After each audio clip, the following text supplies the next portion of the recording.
बहुत पुरानी बात है। सूर्यसेन नाम के राजा की एकलौती बेटी थी, राजकुमारी अनुराधा। राजा की मृत्यु के बाद उसकी सौतेली मां रानी कुंभिनी ने सिंहासन हड़प लिया और अनुराधा पर झूठे आरोप लगाकर उसे घने जंगल में निकाल दिया। 7 दिन भटकने के बाद थककर चूर अनुराधा एक पुराने वट वृक्ष के नीचे गिर पड़ी। तभी वृक्ष से एक तेजस्वी आर्षि प्रकट हुए। उन्होंने कहा, मैं तुम्हारी माता का रक्षक राशि वृक्ष मित्र हूं। लो, यह रहा तुम्हारे संघर्ष का सहारा। उन्होंने अनुराधा को 7 अद्भुत पत्तियां दी, एक सुनहरी, एक चांदी की, एक ताम्र, एक नीली, एक हरी, एक लाल और एक बैंगनी। हर पत्ती में एक शक्ति है।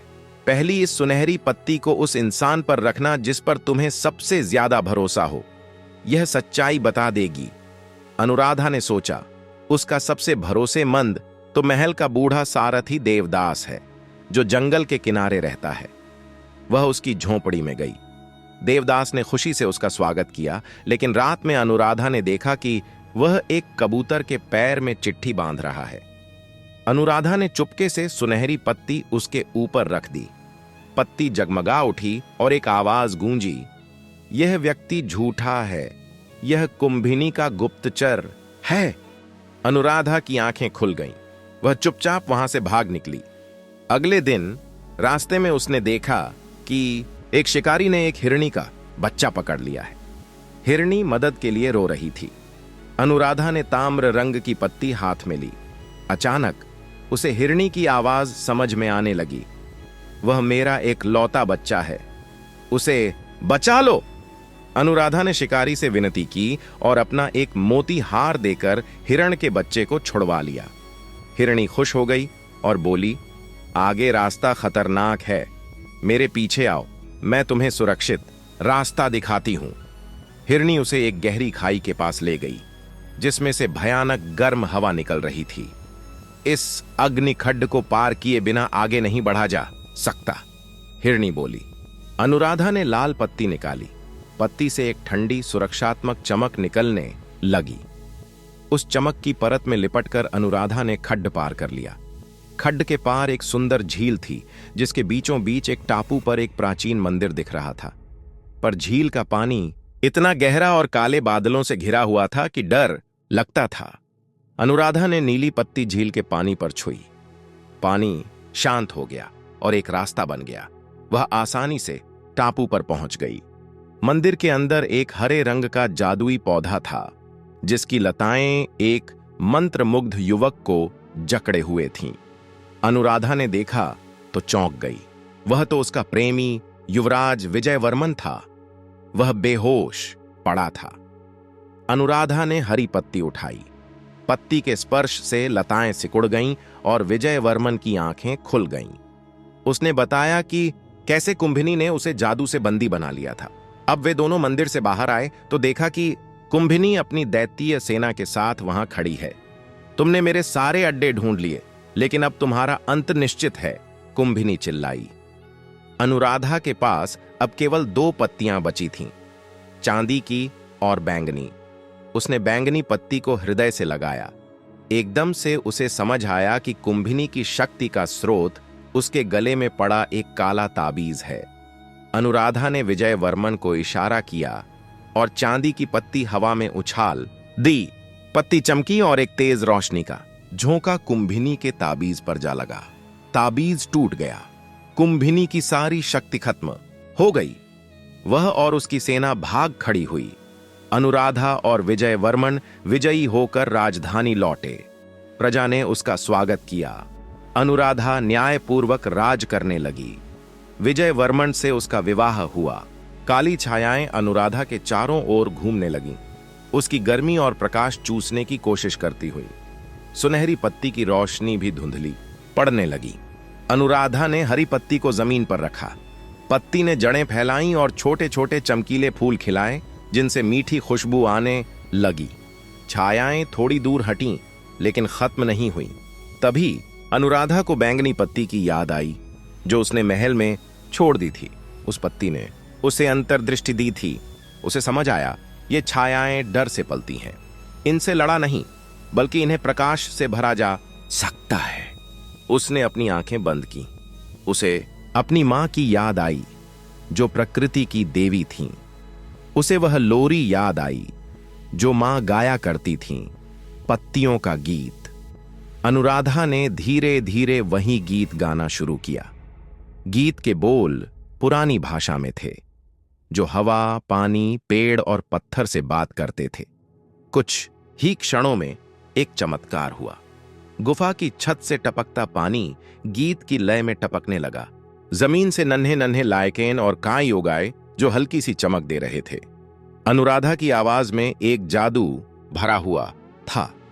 छायाएं जो आक्रमण करने आई थीं, अब वहीं ठहर गईं। वे अनुराधा के गीत सुनने लगीं। कालकेतु हैरान रह गया।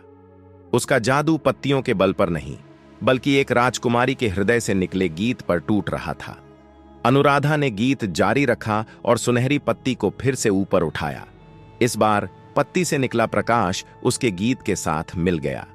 प्रकाश ने छायाओं को छूना शुरू किया और एक एक करके वे काली छायाएं हल्की होती गईं और फिर पूरी तरह गायब हो गईं। कालकेतु गुस्से से चीखा, "यह नहीं हो सकता, मैं तुम्हें..." लेकिन उसकी बात पूरी नहीं हुई। गुफा का अंधेरा जाता रहा और सामने एक दरवाजा दिखाई दिया जो और गहराई की ओर जाता था। अनुराधा उस दरवाजे से आगे बढ़ी। वहां एक विशाल कक्ष था, जिसके बीचों बीच एक विशाल काला पेड़ उगा हुआ था। उसकी जड़ें पूरे फर्श में फैली थीं और उनमें से एक हल्की सी लाल चमक निकल रही थी। यही वह स्रोत था जो पूरे जंगल की जीवन शक्ति चूस रहा था। कालकेतु उस काले पेड़ के सामने खड़ा था, लेकिन अब वह डरा हुआ लग रहा था। "रुक जाओ!" वह चिल्लाया। "इसे मत छुओ, ये मेरा नहीं है। इसे कुंभिनी ने लगाया था। मैं तो बस इसकी रक्षा कर रहा था।" सुनहरी पत्ती फिर से चमकी। अनुराधा ने देखा कि कालकेतु झूठ नहीं बोल रहा। वह खुद भी इस पेड़ से डरा हुआ था। असली शक्ति तो यह काल वृक्ष था। अनुराधा ने हरी पत्ती उसकी जड़ों के पास रखी। हरी पत्ती ने अपनी जड़ें फैलाकर काले पेड़ को जकड़ना शुरू किया, पर काले पेड़ ने उसे झटक दिया। फिर उसने नीली पत्ती का इस्तेमाल किया, पर पानी का जादू भी काम नहीं आया। तभी उसे समझ आया, यह पेड़ सिर्फ जादू से नहीं मरेगा, इसे तो जीवन देने वाली चीज से ही खत्म किया जा सकता है। उसे अपने राज्य के जीवन वृक्ष की याद आई जो महल के बगीचे में था। उसकी एक टहनी उसने अपने पास रखी थी, एक ताबीज की तरह। अनुराधा ने वह छोटी सी हरी टहनी निकाली और काले पेड़ की एक जड़ के पास रख दी। फिर उसने अपनी उंगली काटकर उस पर अपना खून टपकाया। राजकुमारी का खून, जो उसकी मां प्रकृति की देवी का अंश था। टहनी तेजी से बढ़ने लगी। उसने काले पेड़ की जड़ों को अपने में लपेट लिया। काले पेड़ का तना दरकने लगा। कालकेतु चीखता हुआ भाग निकला। पूरी गुफा हिलने लगी। अनुराधा ने सुनहरी पत्ती से प्रकाश का एक बाण बनाया और काले पेड़ के तने पर मारा। एक भयानक आवाज के साथ काल वृक्ष टुकड़े टुकड़े होकर गिर पड़ा। उसकी जगह अनुराधा की टहनी एक नन्हा हरा भरा पौधा बनकर खड़ी हो गई। बुराई की जड़ उखड़ गई, पर गुफा ढहने लगी थी। पत्थर गिर रहे थे। अनुराधा ने अपने चारों ओर देखा। कोई रास्ता नहीं दिख रहा था। तभी एक आवाज गूंजी। वह आवाज उस हिरण की थी जिसे उसने बचाया था। "राजकुमारी, इस तरफ आओ, हमें एक छोटा रास्ता मिला है।" अनुराधा ने आवाज की दिशा में देखा। पत्थरों के बीच एक संकरी दरार थी। वह उस ओर भागी। दरार से निकलकर वह बाहर आई तो देखा कि जंगल के सभी जानवर वहां मौजूद थे। उन्होंने मिलकर पत्थर हटाकर यह रास्ता बनाया था। "तुमने हमारी मदद की थी," हिरण बोली। "आज हमने तुम्हारी।" अनुराधा की आंखों में आंसू आ गए। वह महल लौटी। विजय वर्मन और प्रजा ने उसका जोरदार स्वागत किया।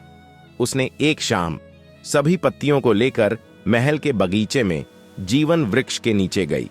एक एक करके उसने हर पत्ती को वृक्ष की जड़ों के पास रख दिया। आखिरी बैंगनी पत्ती समाने से पहले उससे एक आवाज आई, "तुमने सिखा दिया कि सच्ची शक्ति बाहर नहीं, भीतर होती है। अब तुम्हें हमारी जरूरत नहीं।"